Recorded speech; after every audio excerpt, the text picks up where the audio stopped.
अमिताभ और रेखा इंडस्ट्री के वो सुपरस्टार जिनके बारे में बहुत कुछ कहानियां हैं और बहुत कुछ लिखा भी गया है, लेकिन इनकी तरफ से कभी भी कोई बात नहीं आई है। हालांकि कुछ इंसिडेंट्स ऐसे हैं जिन्हें देखकर लगता है कि वाकई में जिस तरह से रेखा ने अमिताभ को समझा है और बात मानी है, उस तरह से शायद ही कोई होगा जो अमिताभ को चाहता होगा और फॉलो करता होगा। तो आज कब की और कैसे में मैं आपको यही बताने वाली हूँ कि कब का ये इंसिडेंट है, क्यों रेखा अमिताभ के खिलाफ नहीं गई और कैसे उन्होंने प्रूव कर दिया कि वो अमिताभ को अनकंडीशनली फॉलो और पसंद करती है।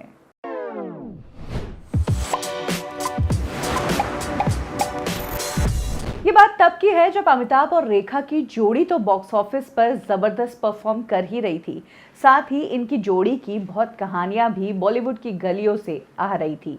हालांकि दोनों ही एक दूसरे के बारे में कभी भी ऑफिशियली कुछ नहीं बोलते थे, लेकिन बातों में कुछ ऐसी बातें आ जाती थी जिससे लगता था कि वाकई में कुछ तो ज़रूर है। ये वो टाइम था जब लोगों को भी इनकी जोड़ी बहुत पसंद आ रही थी, इसीलिए ये काफ़ी फिल्मों में साथ काम कर रहे थे।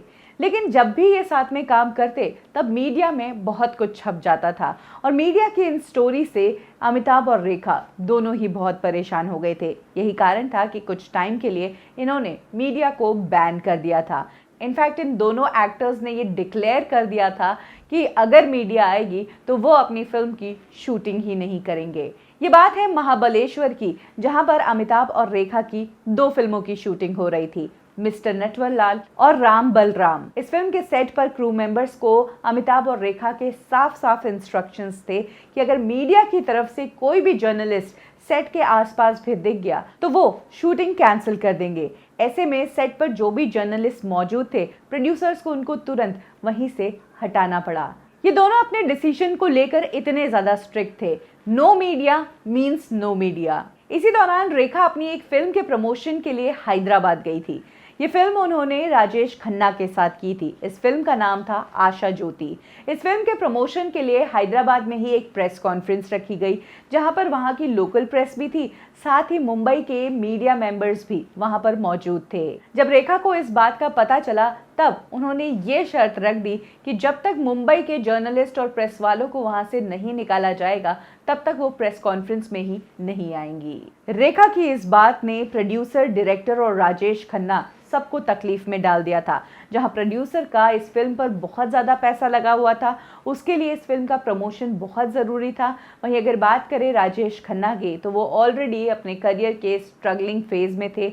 उनका स्टारडम अमिताभ की तरफ शिफ्ट हो गया था और उनकी फैमिली यानी कि पर्सनल लाइफ में भी प्रॉब्लम चल रही थी। इसीलिए राजेश खन्ना के लिए ये फिल्म बहुत ज़रूरी थी कि इस फिल्म का प्रमोशन अच्छे से हो। लेकिन रेखा का ये डिसीजन सबको चौंका देने वाला था। इधर प्रेस कॉन्फ्रेंस में मुंबई की मीडिया को जब ये बात पता चली कि उनके होने से रेखा इस प्रेस कॉन्फ्रेंस में नहीं आ रही है, तो मीडिया ने भी ये डिसाइड कर लिया कि वो इस इवेंट को कवर ही नहीं करेंगे। इधर रेखा की ईगो और इधर अब मीडिया की ईगो, और दोनों के बीच पिस रहे थे प्रोड्यूसर और राजेश खन्ना।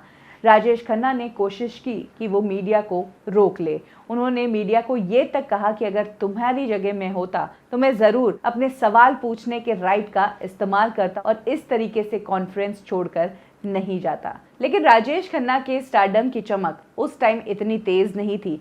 यही कारण है कि मीडिया ने भी उनकी बात नहीं सुनी और सभी लोग वहां से निकल गए। तो कुछ इस तरह से इस फिल्म की प्रेस कॉन्फ्रेंस नहीं हो पाई, फिल्म की प्रॉपर प्रमोशन नहीं हो पाई और फाइनली जब ये फिल्म बॉक्स ऑफिस पर रिलीज हुई तो ये फिल्म एक फ्लॉप साबित हुई। इस फिल्म के चलते जहां प्रोड्यूसर और राजेश खन्ना को बहुत बड़ा नुकसान उठाना पड़ा, वहीं अगर बात करें रेखा की, तो उन्होंने तो उसी कसम को फॉलो किया था जो उन्होंने अमिताभ के साथ खाई थी, यानी कि मीडिया को बैन करने की।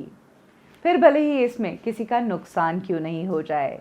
कब की और कैसे में आज के लिए बस इतना ही। फिर मिलेंगे बॉलीवुड की एक और स्टोरी के साथ।